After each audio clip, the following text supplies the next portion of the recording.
నమస్తే, welcome to Nationalist hub. శత్రు దేశానికి చుక్కలు కనపడుతున్నాయి. ఉగ్రవాదులను పెంచి పోషించే ఆ దేశాన్ని సమస్యలు చుట్టుముడుతున్నాయి. ప్రపంచ బ్యాంక్ ఇతర దేశాల ముందు పాకిస్తాన్ను ఇబ్బంది పెట్టింది. పాకిస్తాన్ ఆర్థిక నమూనా విఫలమైందని ప్రపంచ బ్యాంక్ స్పష్టంగా చెప్పింది. ఇక్కడ పేదలకు ఏమీ లేదని వెల్లడించింది.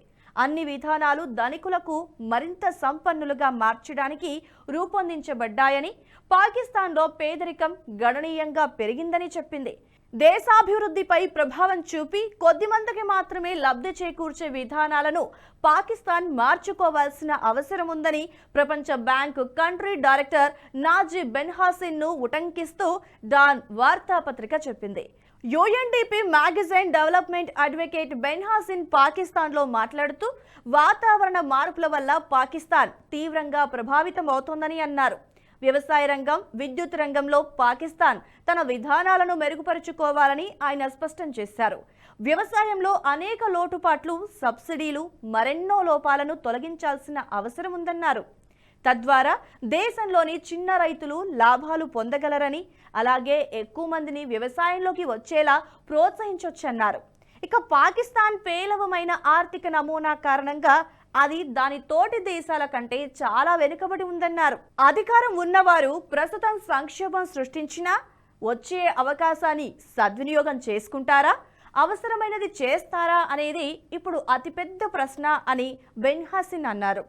పాకిస్తాన్కి ఉజ్వలమైన, సంపన్నమైన, స్థిరమైన భవిష్యత్ కోసం కలిసి రావాల్సిన సమయం ఇదేనన్నారు. ఇక పాకిస్తాన్లో పన్ను మినహాయింపులను వెంటనే తగ్గించాలని ఆయన సూచించారు. అలాగే సంపన్నులపై గరిష్టంగా పన్నులు విధించి ఆదాయాన్ని సమకూర్చుకోవాలని, పాకిస్తాన్లో వ్యాపార వాతావరణాన్ని మెరుగుపరుచుకోవాల్సిన అవసరం ఎంతైనా ఉందన్నారు. ముఖ్యంగా చిన్న పరిశ్రమలకు మెరుగైన వాతావరణాన్ని కల్పించాల్సిన అవసరం ఉందన్నారు. తద్వారా పాకిస్తాన్లో ఉపాధి అవకాశాలు పెరుగుతాయని చెప్పారు.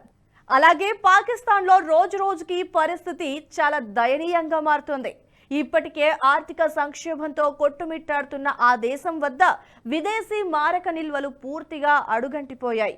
దీంతో ప్రపంచ దేశాలు, ప్రపంచ సంస్థల వద్ద పాక్ అడుక్కు తింటోంది. ఒకవైపు పాకిస్తాన్లో ఆర్థిక సంక్షోభం కొనసాగుతుండగా, మరోవైపు రాజకీయంగా తీవ్ర దుర్భిక్ష పరిస్థితులు నెలకొన్నాయి. ఇక మరోవైపు పాకిస్తాన్లో ఉగ్ర దాడులతో ఆ దేశం ఉక్కిరి బిక్కిరి అవుతోంది. ఈ క్రమంలోనే నిత్యావసరాల ధరలు అమాంతంగా పెరిగిపోయాయి. పాకిస్తాన్లో ఒక్క కోడిగుడ్డు ధర ఏకంగా 32కు చేరిందంటే పరిస్థితి ఏ విధంగా ఉందో అర్థం చేసుకోవచ్చు. దీంతో కోడిగుడ్లను కొనాలంటేనే పాకిస్తానీలు వణికిపోతున్నారు. పౌల్ట్రీ ఫామ్లలో ఉపయోగించే సోయాబీన్ సరఫరా తగ్గిపోవడంతోనే ప్రస్తుత పరిస్థితి తలెత్తిందని పాక్ వ్యాపార వర్గాలు తెలిపాయి. దీంతో గుడ్ల ధరలు అమాంతంగా పెరిగిపోయాయని చెప్తున్నారు. ఇక 30 డజన్ల గుడ్ల ధర 10,500 నుంచి 12,500కి పెరగడంతో ప్రజల్లో తీవ్ర ఆవేశాలు వ్యక్తమవుతున్నాయి. అయితే ధరలను అదుపు చేసేందుకు వ్యాపారులకి పాక్ ప్రభుత్వం హెచ్చరికలు జారీ చేస్తోంది. డజను గుడ్లను 360కి విక్రయించాలని ప్రభుత్వం చెప్పినప్పటికీ రిటైల్ వ్యాపారులు భారీగా లాభాలు దోచుకుంటున్నారు. ఈ క్రమంలోనే డజన్ గుడ్లను 389కి అమ్మేస్తున్నారు.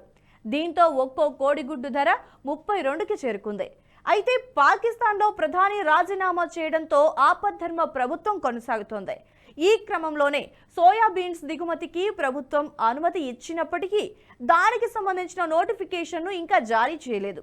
ఫలితంగా సోయాబీన్ దిగుమతిపై ప్రభావం పడింది. ఇక పాకిస్తాన్లో ద్రవ్యోల్బణం పెరుగుదల కొనసాగుతున్నట్లుగా ఆల్ పాకిస్తాన్ బిజినెస్ ఫోరం వెల్లడించింది. ద్రవ్యోల్బణం భారీగా పెరగడంతో పాకిస్తాన్లో ఆహారం, ఇంధనం ధరలు సహా నిత్యావసరాల ధరలు అమాంతంగా పెరిగిపోతున్నాయని చెప్పింది. ఇక మరోవైపు అమెరికా డాలర్తో పోలిస్తే పాకిస్తాన్ రూపాయి విలువ గణనీయంగా క్షీణించడం, ఇంధన ఖర్చులు భారీగా పెరగడం వల్లే ఇలాంటి పరిస్థితులు తలెత్తుతున్నాయని చెప్పింది. జాతీయవాద జర్నలిజానికి అసలైన వేదిక నేషనలిస్ట్ హబ్ ని సబ్స్క్రైబ్ చేసుకోండి. నోటిఫికేషన్స్ కోసం బెల్ ఐకాన్ పై క్లిక్ చేయండి.